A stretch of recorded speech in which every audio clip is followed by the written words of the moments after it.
Buy that stock while it's still going up.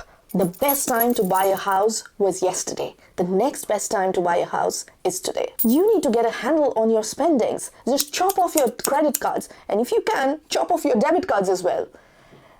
And then just stop living. If you have been on the internet for any length of time and have been following some of the best money advice out there, it's likely that you have come across all of these three. When it comes to our health, rarely will any of us be happy without going to a doctor. However, when it comes to our personal finances and money, many of us rely on influencers on the internet. While I love some of the influencers out there for what they are doing, and I have actually benefited a lot from the financial advice out there on the internet, there are a lot of things that the usual money advice across the internet is missing. Having done 2 degrees in economics and then spending over 12 years within financial services across the world, here are a few things that I have noticed that are missing from today's financial education on the internet. The first one is about the broader economic picture. The broader economic picture is not always relevant to your personal finances. However, in some cases they are. The broader economic perspective really deals with the economic trends, what's going on in the broader world, how our currency is fluctuating. Is there a riot breaking out in a part of the world that you should not invest in? Is the politics of a country changing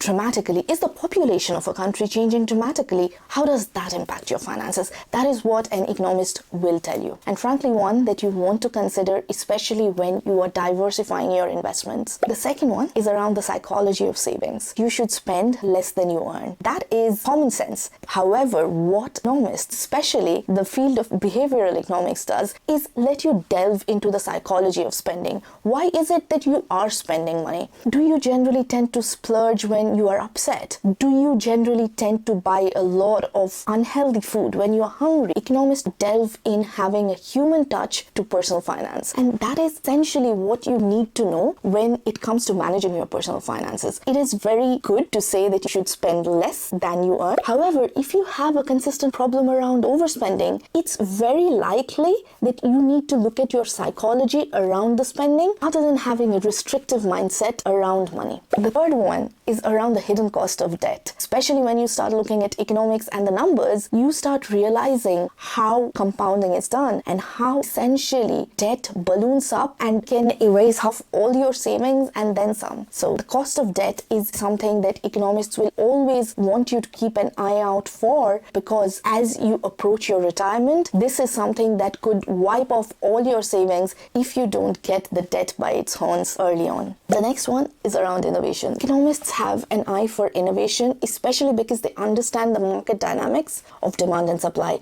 They can very easily follow where the demand is and therefore supercharge their careers towards a field that is always in demand. And typically, the areas that tend to be in demand are the ones that are the innovative fields, and that feeds off each other because they are at the cutting edge of innovation. They always see the newest innovations that are happening, and that continues as a virtuous cycle. I have found that economists tend to understand where the technology shifts are happening, and that is why you'll find a lot of economists actually working in data, in analytics, even in machine learning and AI. I work in data science and machine learning. However, I was trained in economics and worked in economics for quite a lot of my career. The next one that I have spoken on this channel multiple times about is the role of education. Accountants will tell you to have more assets than liabilities. However, the only real asset, in my opinion, and in the opinion of a lot of economists, is education. Education is one of the things that all economists in general agree as being the single most important factor that will change the course of your life and the course of your future generation's life. Most people will tell you that financial wealth is passed on across the generations. What, as an economist, I will tell you is that wealth is a mindset that's passed on. And when you pass on the mindset of wealth in the form of education,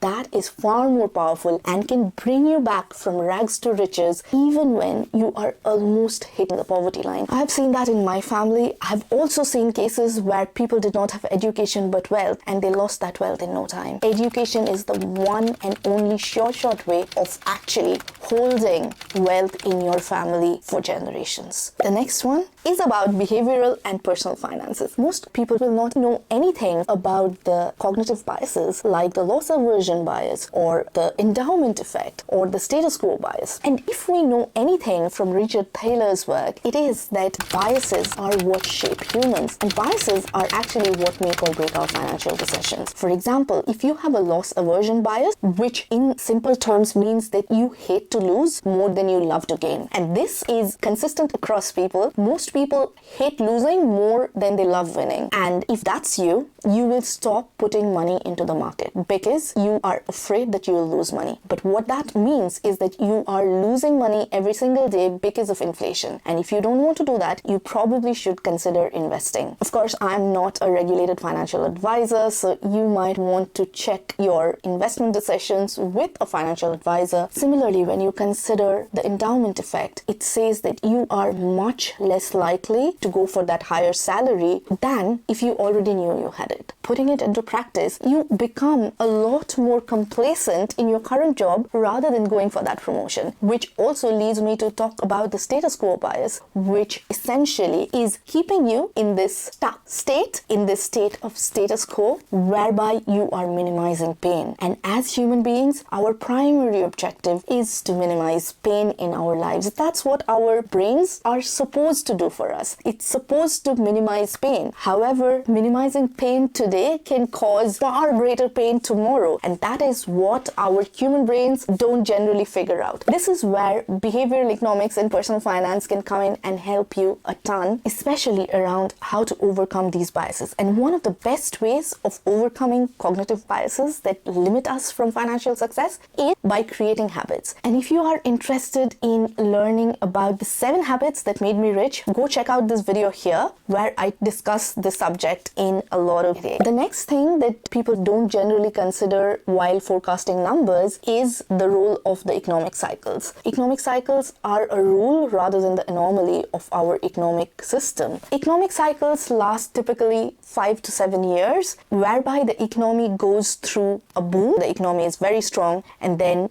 it goes down and it goes into a recession, and then it goes further down and it goes into a depression, and then it starts going up, which is recovery, and then it keeps going up till it reaches the boom. This cycle is called the economic cycle. This is a natural, normal part of an economic system. However, with the knowledge of the economic cycle, you always know that nothing is permanent, and this is why, in my opinion, economics truly belongs to social sciences and humanities, because we really focus on human beings at the core, what makes human beings the way they are. And if you are interested in this topic, please drop a comment below so that I know to create more content like this, because creating content around the psychology of money is my most favorite to do, especially because I'm an economist. I am enormously interested in behavioral economics, and frankly, looking at the psychology of finance changed my personal finance journey, and I'm sure it can change yours too. And if you enjoyed this video, you might enjoy something like this or this, and I'll see you the next time. Bye.